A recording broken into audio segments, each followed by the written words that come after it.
President, former President of the Federal Republic of Nigeria, Your Excellency, the President, represented by the Minister for Information, our dear Excellencies, the former Vice Presidents, distinguished former Senate Presidents that are here present, there are quite a number, former Speakers that are here present, Your Excellencies, the former Governors who are here present, our leaders who are here. The protocols are indeed too many that I will take your time. Indeed, because there is no time, what I wanted to say about him will be cut short. We were quite good friends when we were in government. We had our bad times that we disagreed. I made the mistake of assuming that he was as radical as I was. So he was one of the governors I clinged to when it came to radical decisions. And I will tell you one of the things. There were several things that happened in the course of our friendship. The last one, before we broke ranks, was that we agreed, all of us agreed to go against President Goodluck Jonathan. And we formed a committee, governors and all that. At the end of the day, he was to find a new party called SDP. We said if we go to the new party called SDP, we will lose the election. Let's hang on to this one called APC. He disagreed and he left us. That's the only place we disagreed. Now, I will tell you what happened again. One early morning I called him as a friend. I have been asked to be chairman of Governors Forum. He said, God forbid, you can never be chairman of Governors Forum. And I said, why? He said to me, you are too radical to be Governors Forum chairman. You can never be Governors Forum chairman. Again, I told him, I said, whether you like it or not, I will win. And I won. I became Governors Forum chairman. He indeed spoiled me a lot. He was one of the instruments that made me Governors Forum chairman a second term. And I will tell you, when there was huge disagreement about voting, he led us to go and vote.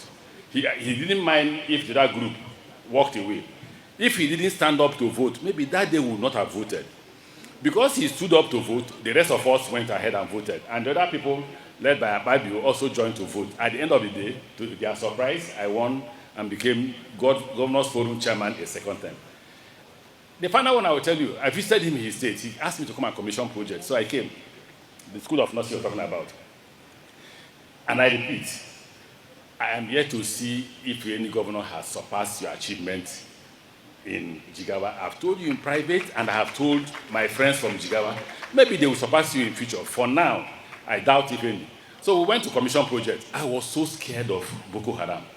And then I had a good security outfit in River State. So I told them I'm going to Jigawa. They moved in an APC to Jigawa. They moved in 2 white men to Jigawa. They moved in some vehicles with security outfits, everything. He said, you're coming to Jigawa with this. Are you a president? I'm calling President Goodluck Jonathan to report you that you want to be president of Nigeria. I said, look, don't report me to the president. I'm just scared that they will finish us here. He said, nobody will finish. I said, I doubt you. This man took me in a crowd of over 1,000 persons, and we were walking. And I said to God, this man wants to kill me. Supposing there's a Boko Haram person here with a bomb that wants to kill all of us. He said, these are his people. At the end of the day, we commissioned the School of Nursing. The only thing I enjoyed that day was I was able to sleep in a quiet place in your guest house. And if I said I didn't enjoy it, and the rest, I visited you more than 3-4 times whenever you invited me. I thank you for that. I thank you for the fact that you spoiled a lot of my decisions as Governors Forum chairman. Because yes, you are radical. You thought you were not as radical as we were. But we discussed Nigeria in detail, and we thought we should move forward as a country. I asked you this morning, what is going on currently now in Nigerian politics? Could it have happened when we were governor? The answer is no. And you said no. We will confront the government. We will confront the president. You know that. That's how radical we were. That's how our Governors Forum was. That's how determined we were to change things. But I don't have to be forgetting that. I wish you the best. I will make my contribution to you privately as 2 radicals. I shall announce it. No, they will think I have money. God bless you.